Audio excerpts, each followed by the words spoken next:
और ऐसा लगता है कि देश में ईमानदार अफसरों की खैर नहीं है। अभी एनडीए की सरकार ने ईमानदार अफसर संजीव चतुर्वेदी को हटा दिया। इससे पहले हरियाणा में भी उन्हें खूब सताया गया था। हरियाणा में उनका कई बार ट्रांसफर किया गया और चार्जशीट तक कर दी गई। आपको दिखाते हैं जून 2012 की एबीपी न्यूज की वो रिपोर्ट जो बताती है कि हरियाणा में संजीव चतुर्वेदी के साथ क्या हुआ।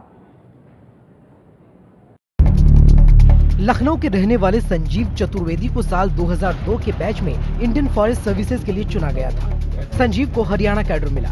वो ईमानदारी से काम करना चाहते थे, लेकिन इन दिनों भुगत रहे हैं ईमानदारी की सजा। संजीव का हरियाणा सरकार से टकराव 2006 में कुरुक्षेत्र की पहली पोस्टिंग से ही शुरू हो गया। यहाँ सीएम भूपेंद्र सिंह हुड्डा का ड्रीम प्रोजेक्ट हांसी बुटाना नहर बन रही थी। निर्माण में लगे वाहन दूसरे रास्तों के होते हुए भी कुरुक्षेत्र की सरस्वती वाइल्ड लाइफ सैंक्चुअरी से होकर गुजर रहे थे। ये वाइल्ड लाइफ एक्ट और सुप्रीम कोर्ट के आदेश के खिलाफ था। संजीव ने सैंक्चुअरी से वाहनों के गुजरने पर रोक लगा दी। नतीजा 7 दिनों के भीतर तबादला। कुरुक्षेत्र की सरस्वती वाइल्ड लाइफ सेंचुरी में उल्लंघन का मामला जब सुप्रीम कोर्ट की सेंट्रल एनवायरमेंट कमेटी के पास पहुंचा तो हरियाणा सरकार को 1 करोड़ रुपए का जुर्माना लगाया गया। लेकिन चौंकाने वाली बात यह है कि ये जुर्माना राशि नहर के निर्माण कार्य में लगे ठेकेदार से नहीं बल्कि सरकारी खजाने से भरी गई। इतना ही नहीं, संजीव को साल 2007 में चार्जशीट भी थमा दी गई। आरोप पत्र के जवाब में संजीव ने गलत तरीके से हो रहे उन कामों के सारे दस्तावेज हरियाणा सरकार को पेश कर दिए। लेकिन संजीव चतुर्वेदी के वकील के मुताबिक सरकार तो उन्हें नौकरी से ही निकालने की तैयारी में थी। इसमें बहुत सारे बड़े ऑफिसर्स के और सरकार में बैठे बहुत सारे मंत्रियों के वेस्टेड इंटरेस्ट थे, तो बजाय उनको अप्रिशिएट करने के स्टेट गवर्नमेंट ने तुरंत ट्रांसफर कर दिया गया।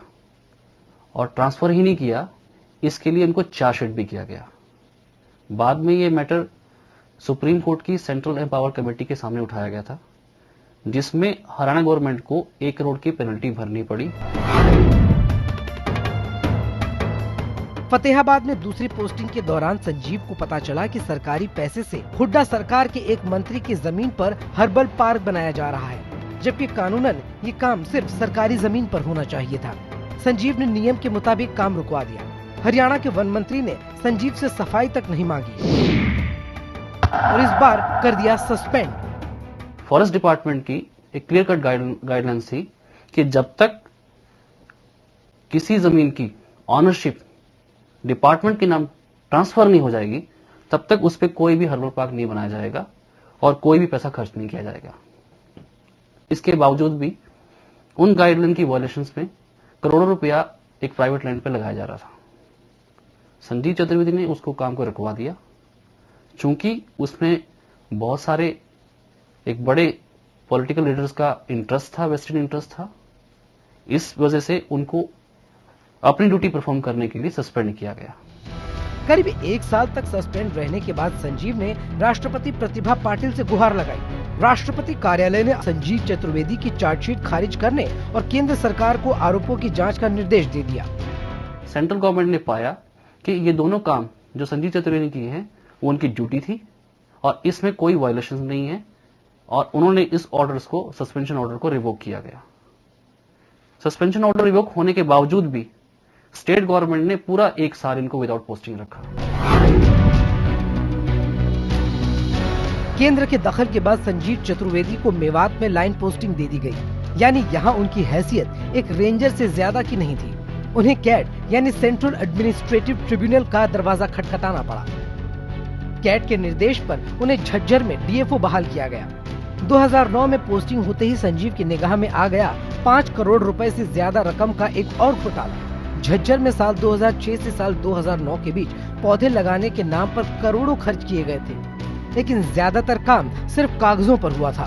इस घोटाले से पर्दा उठाने का नतीजा फिर वही, ट्रांसफर। सेंट्रल गवर्नमेंट के जो फंड थे, जो कि प्लांटेशन के लिए दिया गया था स्टेट गवर्नमेंट को, उसकी एम्बेजलमेंट का 5 करोड़ के लगभग के आसपास का एक स्कैम अनर्थ किया और एक्सपोज किया गया।